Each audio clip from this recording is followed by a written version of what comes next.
You wouldn't believe what desperation does to a person. It rewires your brain. It takes the part of you that screams danger and muffles it with a pillow until it stops kicking. That's the only way I can explain why I took the job at the Blackwood relay station. I was 3 months behind on rent, eating ramen noodles dry because I couldn't afford the gas bill to boil water, and living in a state of constant, low-level panic. When I saw the ad in the back of a damp, crinkled newspaper on a park bench, it didn't look like a lifeline. It looked like a trap, but I fell for it anyway. Wanted, night watchman, remote location, high pay, no experience necessary. Inquire at the chain link gate at the end of Old Logging Road 4. Tonight. That was it. No phone number, no email, just an instruction to drive into the middle of the woods in the dead of night. If I had $20 to my name, I probably wouldn't have gone. But I had $4 and a quarter tank of gas, so I drove. The road was less of a road and more of a scar through the forest. My headlights cut through the fog like dull knives, revealing nothing but endless rows of pines that looked like jagged teeth against the black sky. It took an hour of bumping over potholes and sliding on gravel before the trees suddenly cleared. There it was, the Blackwood relay station. It was a concrete block of a building, ugly and brutalist, sitting in the center of a fenced-in lot. A massive radio tower jutted out of the roof, disappearing into the clouds above, pulsing with a slow, rhythmic red light. It looked like a heartbeat, a sick, irregular heartbeat. I parked my beat-up sedan next to a pristine black SUV at the gate. Before I could even kill the engine, a man was tapping on my window. He was older, maybe 60s, wearing a gray uniform that looked 2 sizes too big. He looked tired. Not just sleepy, but exhausted, like he hadn't slept in a decade.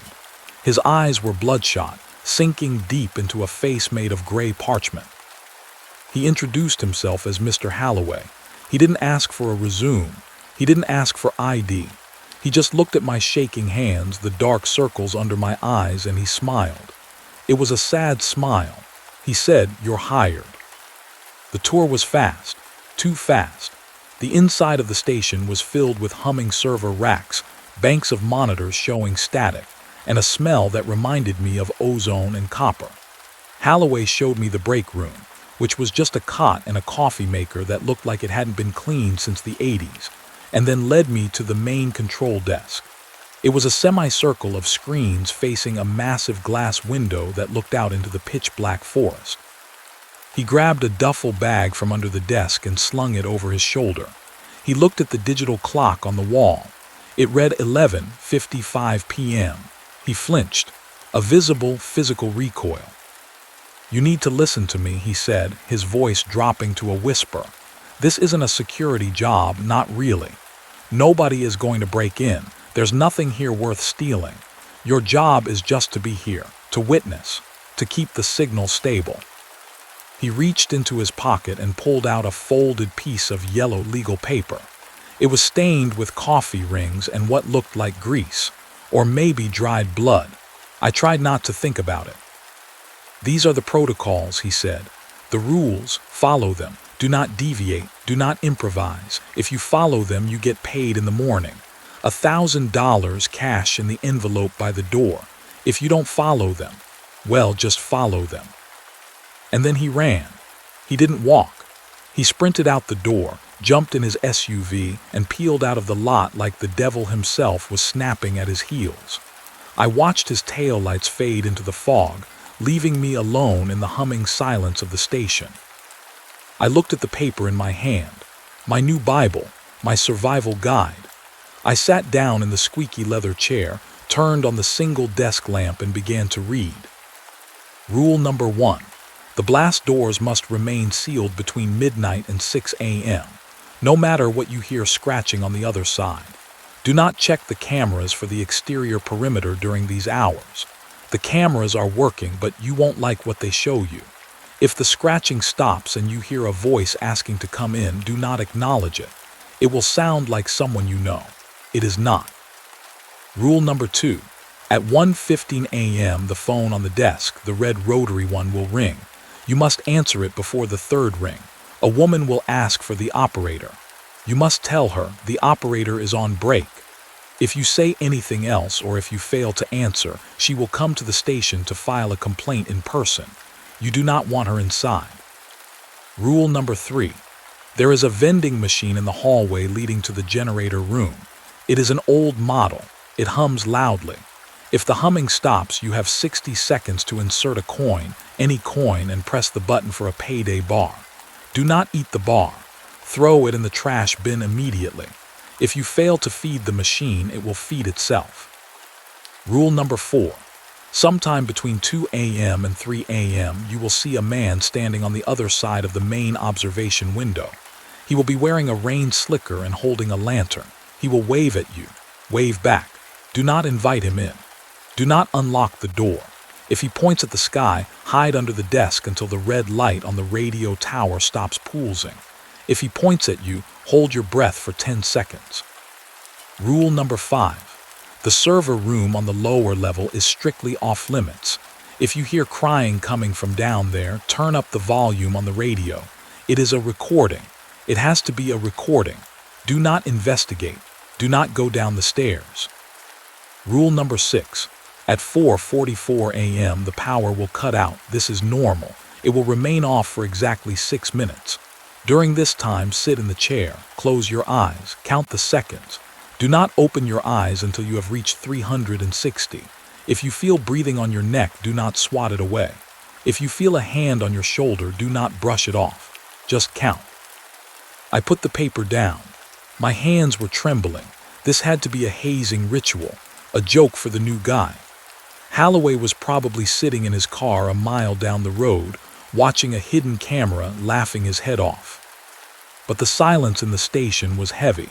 It pressed against my eardrums. The air felt charged, thick with static electricity. The hum of the servers wasn't just a noise.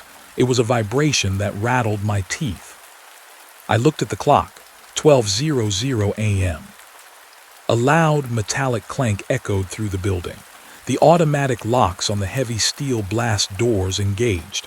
I tried the handle on the front door just to be sure. Locked tight. I was sealed in a concrete box in the middle of nowhere. I tried to laugh it off. I made some coffee. I spun around in the chair. I told myself I was making $1,000 to babysit a bunch of computers. Then 1:15 a.m. arrived. The red rotary phone sat on the corner of the desk, covered in a thin layer of dust. It looked like a prop from a bad 80s movie. I stared at it, daring it to ring, begging it not to. Ring. The sound was deafening in the quiet room. It wasn't a digital chirp. It was a physical, mechanical bell that rattled my bones. It sounded angry. Ring. I lunged for it. My hand snatched the receiver up just as the hammer pulled back for the third strike. Blackwood Station, I said, my voice cracking. There was static on the other end. Wet, heavy static, like someone breathing through a mouthful of water or blood. Is the operator there? The voice was female but distorted, layered. It sounded like 3 people speaking at once, slightly out of sync. It sounded like a choir of drowning women.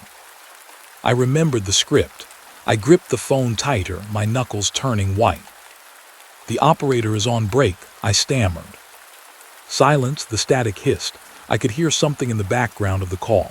A siren screaming. It was faint, miles away. Very well, the voice said. I will call again tomorrow. Tell him I am getting impatient. The line clicked dead. I hung up, my heart hammering against my ribs like a trapped bird. It was a prank. It had to be. A pre-recorded message.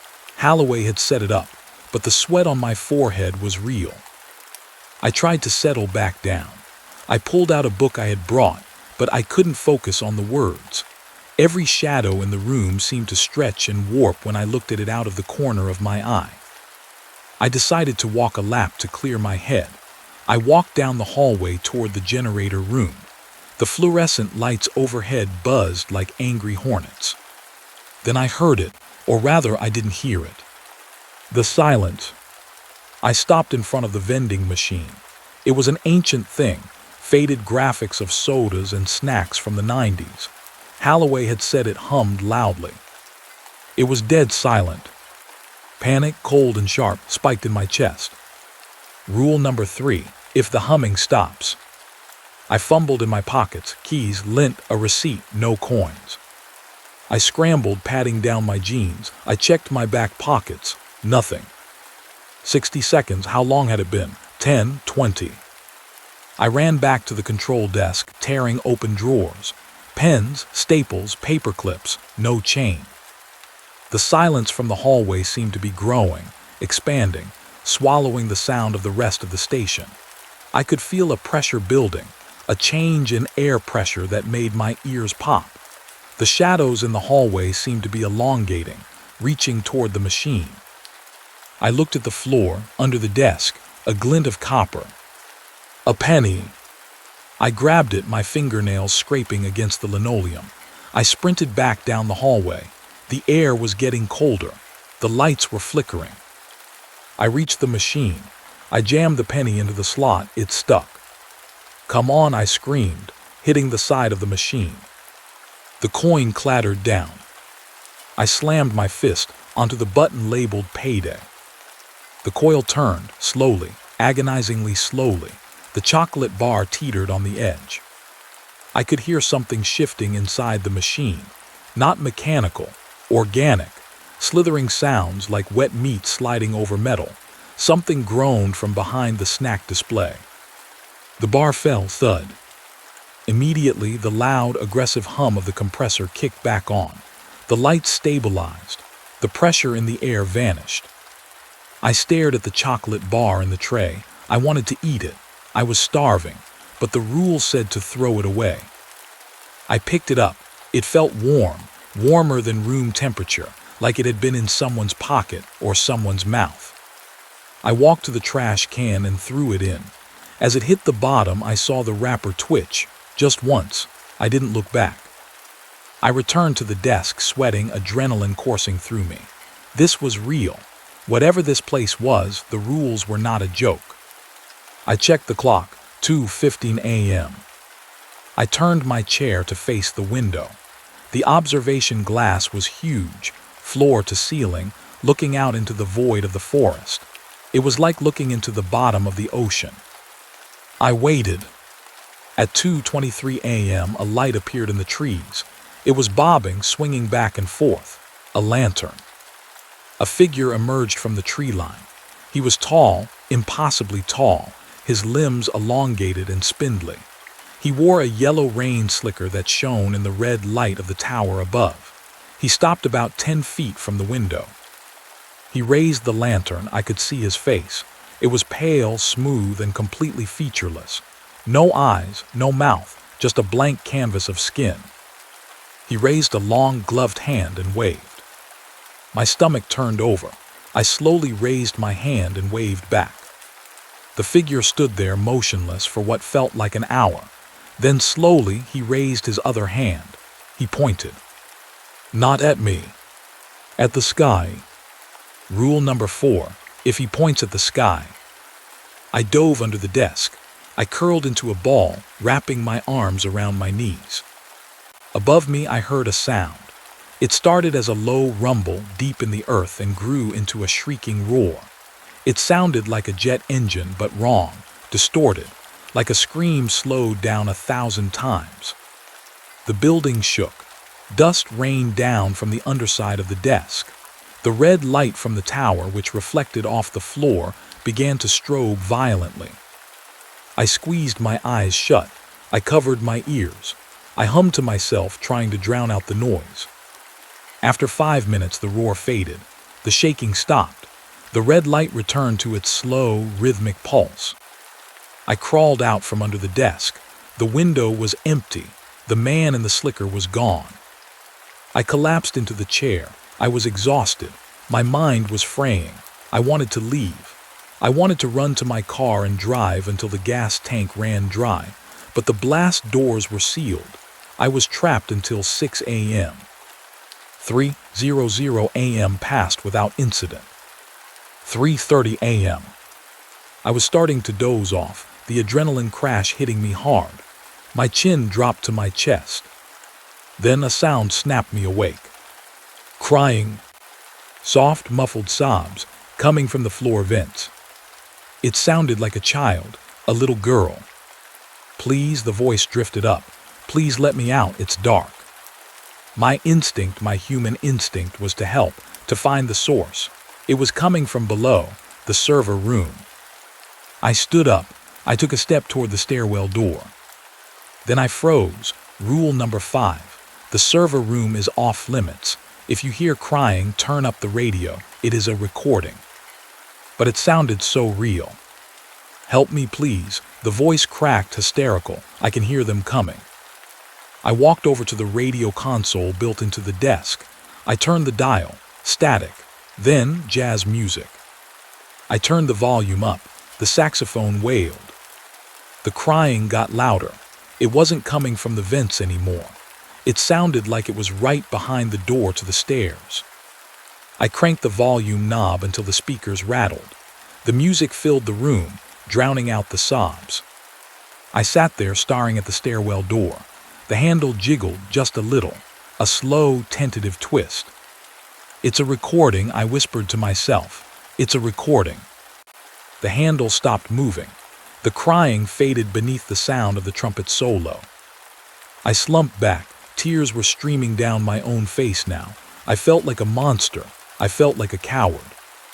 4:40 a.m. I was dreading this one, the blackout. I watched the clock tick. 4:41, 4:42, 4:43. 4:44.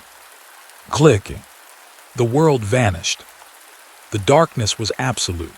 No moonlight, no starlight, no LEDs from the server racks. It was like I had gone blind. I sat in the chair. I closed my eyes, even though it made no difference. 1, 2, 3. I started counting. The silence returned, but it wasn't empty this time. It was heavy. I could feel the air moving in the room. 4, 5, 6. Footsteps. Soft, wet footsteps. Slap, slap, slap on the linoleum. They were coming from the hallway.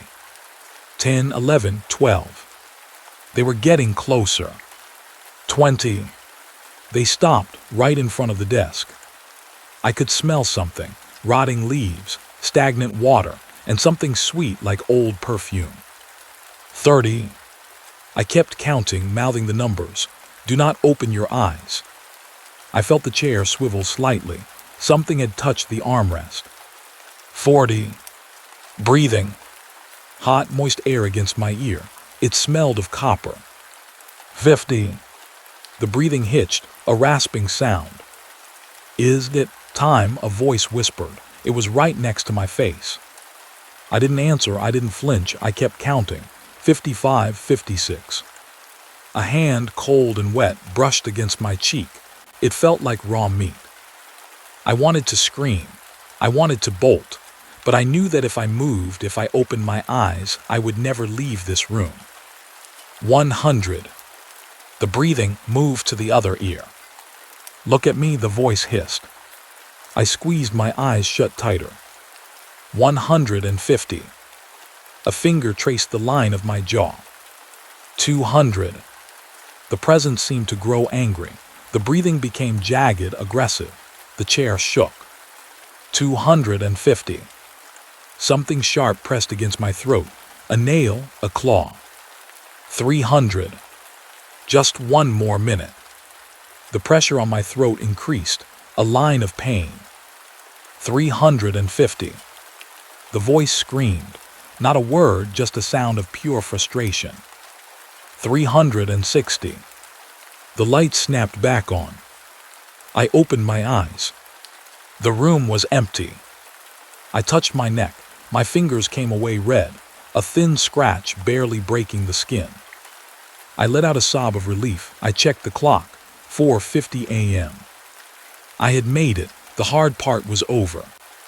The last hour was a blur. I sat in the chair, staring at the door, waiting for the sun. At 5:55 a.m., the sky outside began to turn a bruised purple. The heavy blast doors clanked and unlocked. At 6:00 a.m. sharp, the black SUV pulled up to the gate. Holloway walked in. He looked exactly the same as he had the night before, tired, wary. He didn't ask how it went.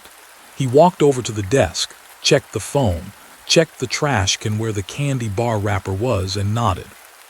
He reached into his jacket and pulled out a thick white envelope. He tossed it onto the desk. "Same time tonight?" he asked. I looked at the envelope. I looked at the dark circles under his eyes. I looked at the scratch on my neck. I grabbed the envelope. "I'll be here," I said. He nodded. "See you then." I walked out to my car. The morning air was cold and clean. I drove down the logging road, the envelope sitting on the passenger seat. I stopped at the first gas station I saw. I bought a coffee and a tank of gas. I opened the envelope. 10 $100 bills, real. I drove home. I paid my rent. I bought groceries. And tonight I'm going back. Because the desperation is gone, but something else has taken its place. Curiosity, maybe, greed, probably.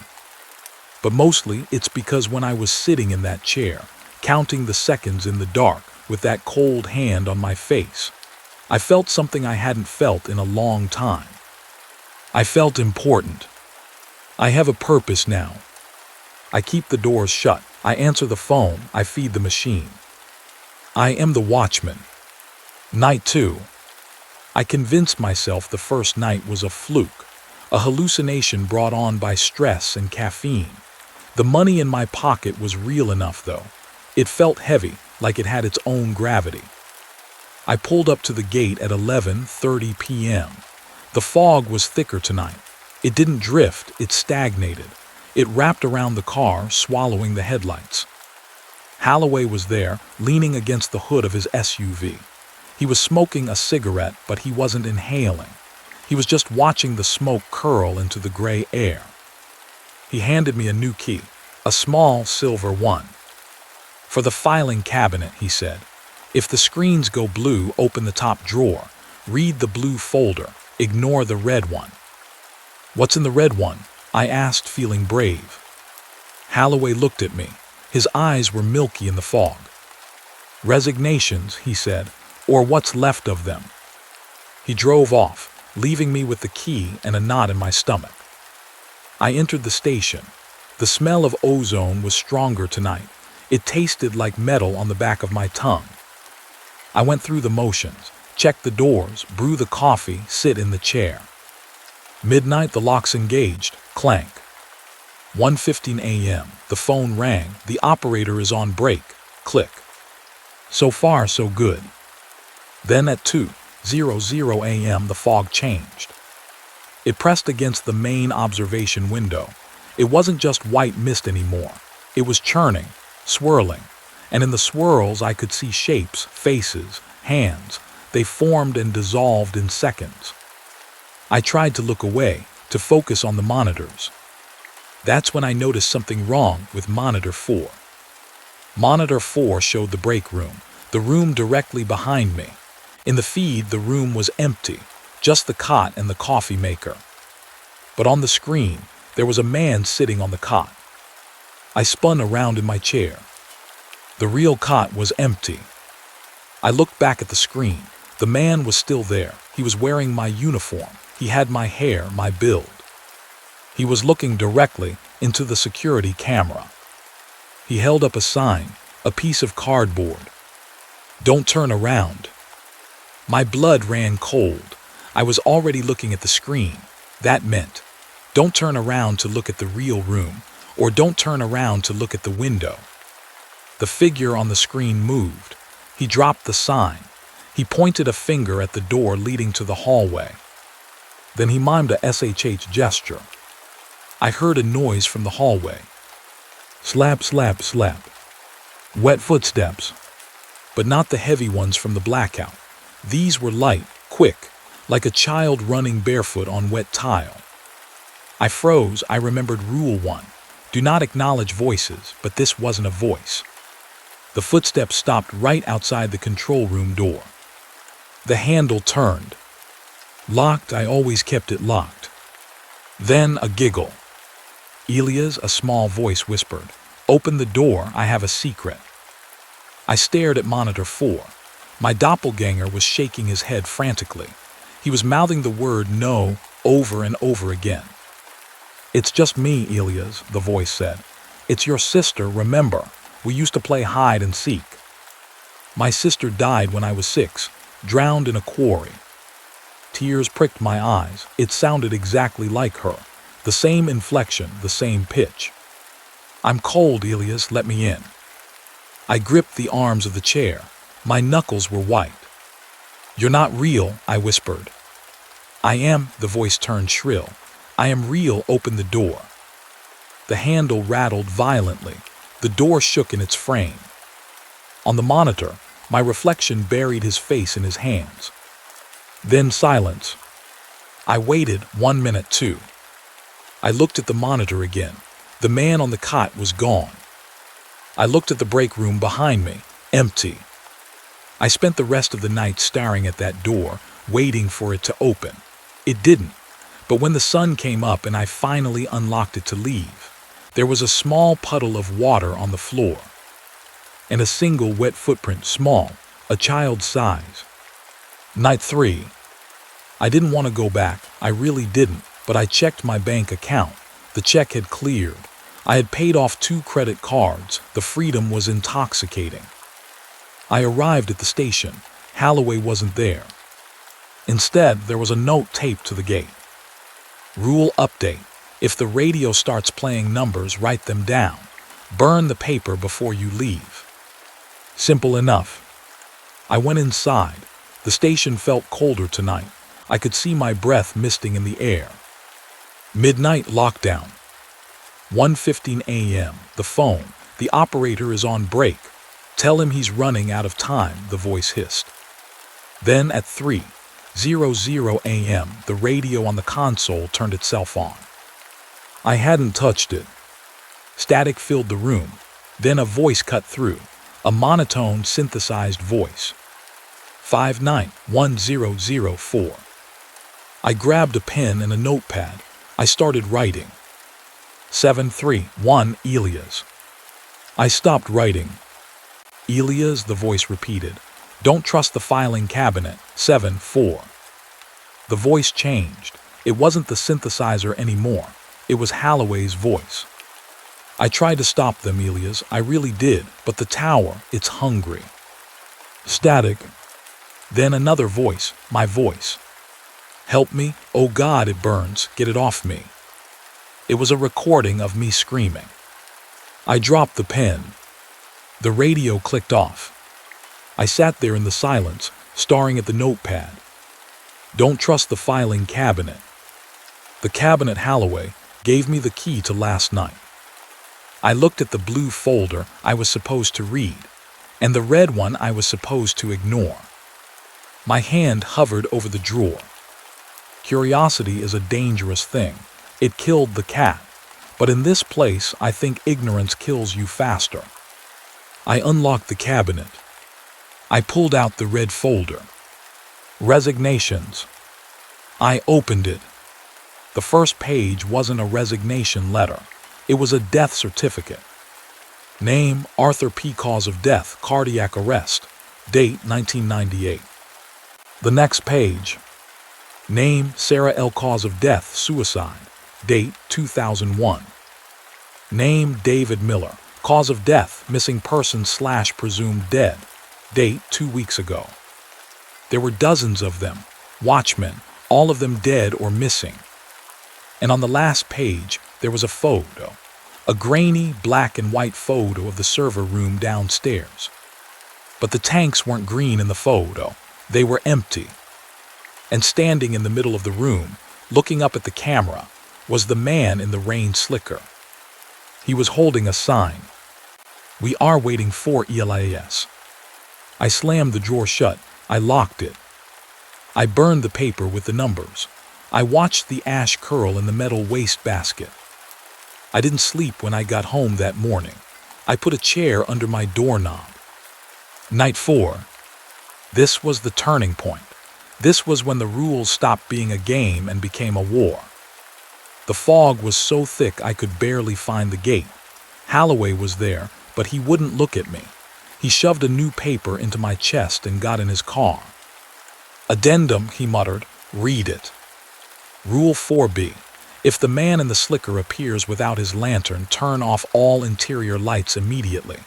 Do not move. Do not breathe loudly. He is hunting. Hunting, great. The night started normally, but the tension was palpable. The station groaned. The pipes rattled. Then came 2:30 a.m.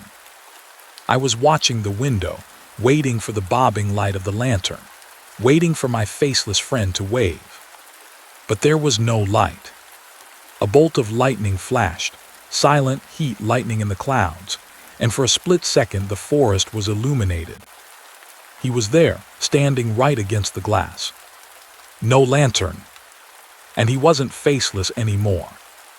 He had a mouth, a vertical slit running from his chin to his forehead, and it was open, revealing rows of needle-like teeth. He pressed his hands against the glass.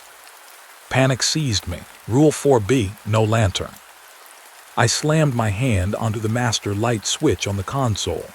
The station plunged into darkness. The only light came from the blinking LEDs of the server racks behind me and the red pulse of the tower outside. I sat perfectly still. I held my breath. In the red flash of the tower, I saw him. He was sniffing the glass. He was sliding his hands over the surface, searching for a way in. He couldn't see me in the dark, but he could smell me. He tapped on the glass. Tap, tap, tap. It wasn't a random tap. It was a rhythm. Tap, tap, tap, tap. It was Morse code. I knew Morse code. My grandfather taught me. I translated it in my head as he tapped. OPEN. Open. Tab, tap, tap, tap. LETMEIN. I squeezed my eyes shut. Do not move. Do not breathe loudly. The tapping got louder, harder. The glass began to vibrate. Then a voice came from the other side of the glass. It wasn't muffled. It sounded like he was whispering directly into my ear. "Elias, I know you're in there. I can hear your heart." My heart was beating so hard, I thought it would crack my ribs. "Open the door, Elias. I have a message from David." David, the name in the file, the previous watchman. David says hello. David says it's cold in the wires. I clamped my hands over my mouth to stop a scream. He stood there for 20 minutes, tapping, whispering, taunting. "I can see your reflection, Elias. You look tasty." I squeezed my eyes tighter. "The tower likes you, Elias. It likes your fear. It tastes like cinnamon." Then a loud screech, like nails on a chalkboard but amplified 100 times. He was scratching the glass, carving something into it. Then just as suddenly as he arrived, he stopped. The silence returned, heavy, oppressive. I waited another 10 minutes before I dared to turn the lights back on. When I did, the window was empty, but there was a smudge on the glass, a greasy black handprint on the outside, and scratched into the glass in jagged letters. "Soon." I spent the rest of the night shivering under the desk, clutching a screwdriver I found in a drawer. Night 5. I shouldn't have gone back, I know that, but the fear, it was addictive, and I needed to know about David. I started searching the station, really searching. I was cleaning up a coffee spill near the back of the control console when I noticed a loose panel near the floor. Curiosity got the better of me. I pried it open with the screwdriver. Inside, there was a dusty, leather-bound notebook. I pulled it out. It was a logbook, but not the official one. This was handwritten, frantic scrawl. The name on the inside cover was David Miller. I started reading. Night 1, easy money. Place is creepy, but whatever. Night 3, the vending machine ate my quarter. I swear it growled at me. Night 7, the voice on the phone knows my mother's name. How does it know my mother's name? Night 12, I saw them taking the tanks downstairs. They aren't servers, they're storage. Night 14, Holloway isn't human. I saw him bleed today. His blood was black. Night 20, I figured it out. The tower isn't broadcasting, it's receiving, it's calling them here. We are the bait. The last entry was dated 2 days before I started. They are coming for me tonight. The man in the slicker pointed at me. I'm going to try to hide in the ventilation shaft. If you find this, run. Don't take the money. The money is part of the contract. Once you take it, you belong to them. I dropped the book. I had taken the money, $4,000 so far. I looked at the envelope Holloway had left for me earlier that night. It sat on the desk, innocent and white. I felt sick. That night, the phone rang at 1:50. I picked it up. The operator is on break, I said, my voice shaking. Hello, Elias, the voice said. It wasn't the drowning choir this time. It was a man's voice, hoarse, desperate.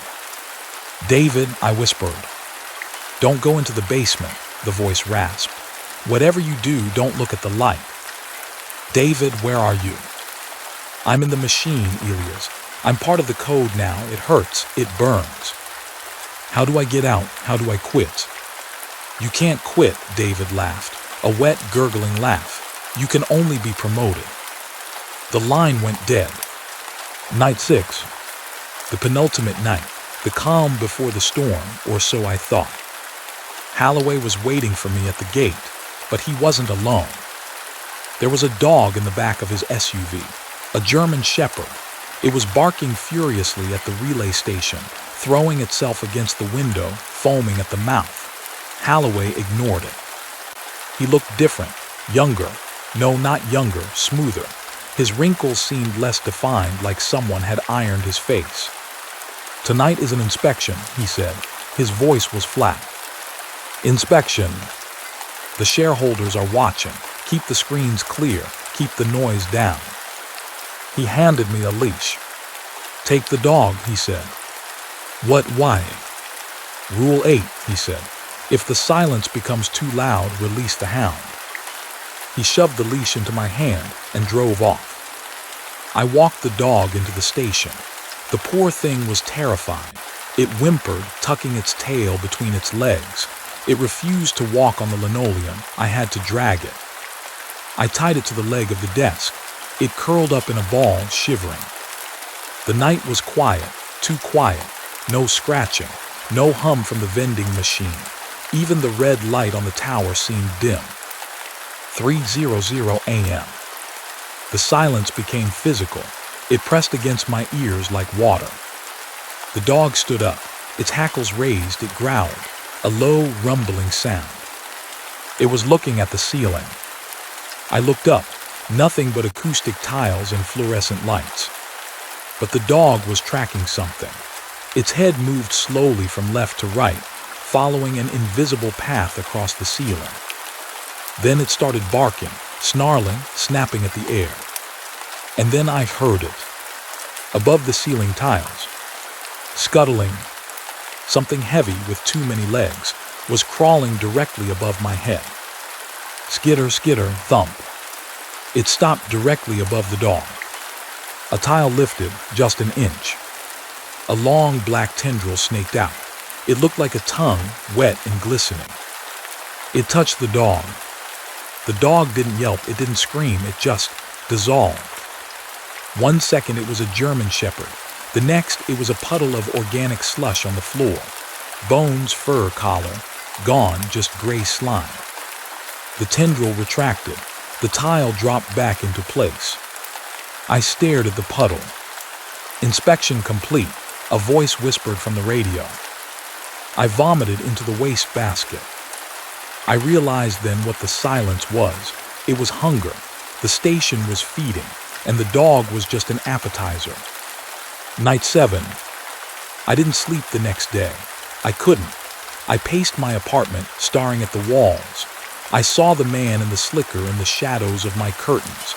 I heard the humming of the vending machine in my refrigerator. They were bleeding into my reality. And now here I am, night 7, the night David disappeared. I'm sitting at the desk. It's 11:45 p.m. Holloway hasn't arrived yet. The gate was open. The envelope is here on the desk. but it's thicker than usual. I opened it. There's no money inside. Just a key and a note. Promotion. The key looks old, iron, and it has a tag on it. Serve a room. I know what I have to do. I can't leave. The car won't start. I tried. The gate locked behind me. I have to go downstairs.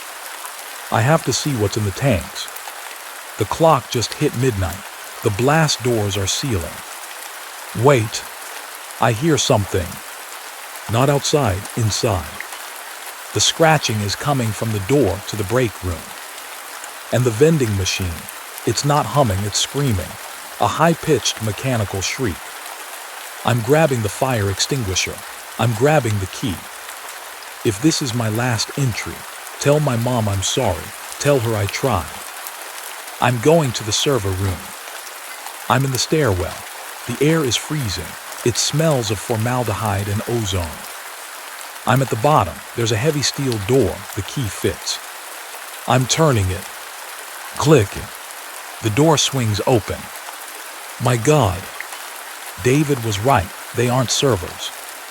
It's a cathedral of glass and wire. Rows and rows of tanks stretching back into the darkness. They are filled with a glowing green fluid. And inside them, people, dozens of them, men, women floating. Their eyes are open, staring at nothing. There are tubes going into their arms, their necks, their eyes. The tubes pulse with light, feeding into the massive cables that run up the ceiling toward the tower. They are the processor. Their brains are the network. I'm walking down the aisle. I see a nameplate on a tank.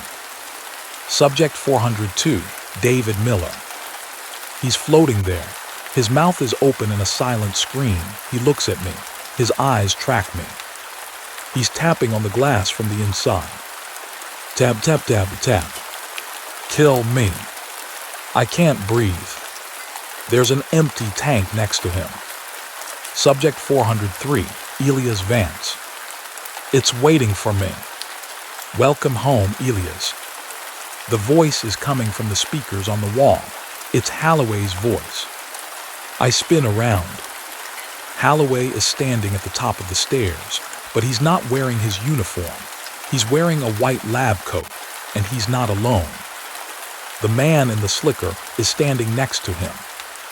You passed the test, Holloway says. Most people quit after night 3, but you have resilience. We need that for the Corps. Go to hell, I scream. I raise the fire extinguisher. There's nowhere to go, Elias, Holloway says calmly. The contract is signed. You took the money. I didn't sign anything. You took the money. That is acceptance. The man in the slicker takes a step down the stairs. He opens his mouth. The needle teeth glint in the green light. I look around. There's no other exit, just the maintenance hatch in the floor David mentioned in his log. I look at the hatch. It's rusted. I look at David in the tank. He's nodding. I run. Stop him, Holloway yells. I slide across the floor, dodging the man in the slicker's grasping claws. I slam the fire extinguisher into the hatch handle. Clang. It doesn't budge. The man in the slicker is on me. I feel his cold, wet hands grab my ankle. I kick him in his featureless face. It feels like kicking wet dough. I hit the handle again and again. The rust gives way. The wheel turns. I pull the hatch open. Darkness below. The smell of raw sewage and earth. Don't do it, Elias, Holloway screams. There's nothing down there but the roots. You'll never find your way out. I look at him. I look at the empty tank with my name on it. Better the roots than the tank, I say. And I jump. I fall. I hit the dirt hard. My ankle twists. Pain shoots up my leg. I scramble to my feet. I'm in a tunnel, earth walls, roots hanging down like dead snakes. I hear them jumping down behind me. I run, limping, stumbling in the dark. I use my phone light. The tunnel branches. Left, right, I go left. I hear hissing behind me. The man in the slicker is fast. He moves like a spider on the walls. I see a light ahead, not the green light of the lab, moonlight. A grate. I throw myself at it, it's loose. I push it open and claw my way out. I'm in the woods. The cold night air hits my face. I'm miles from the station. I can see the red light of the tower pulsing in the distance. I run, I don't know where I'm going. I just run away from the light. I run until the sun comes up. I run until I hit a highway. A trucker picks me up. He asks me what happened. He asks why I'm covered in mud and why I'm bleeding. I tell him I got lost hiking. He drops me off in the next town. I use the last of my cash to buy a bus ticket, anywhere. That was 2 weeks ago. I thought I escaped. I thought I was free. But I'm not. I'm in a motel room in Ohio. I haven't slept in 3 days. Because every time I close my eyes, I see the tank. And last night, the phone in the motel room rang. I didn't answer it. I ripped the cord out of the wall. But then my cell phone rang. Unknown number. I threw it in the toilet. Then the TV turned on. Static. And then Holloway's face. "We're still waiting, Ilias," he said. "The tank is lonely." And then I heard it. Scratching. On the motel door. Tab, tab, tab. I'm looking at the door now. The handle is turning. I have a knife. I have a chair propped under the knob. But I know it won't hold. I'm recording this on an old tape recorder I bought at a pawn shop. I'm going to hide it in the vent. If you find this, if you hear this story, don't look for the Blackwood relay station. Don't answer the ads. And if the lights go out, don't count to 360. Just run. The door is opening. The fog is rolling in. It's here.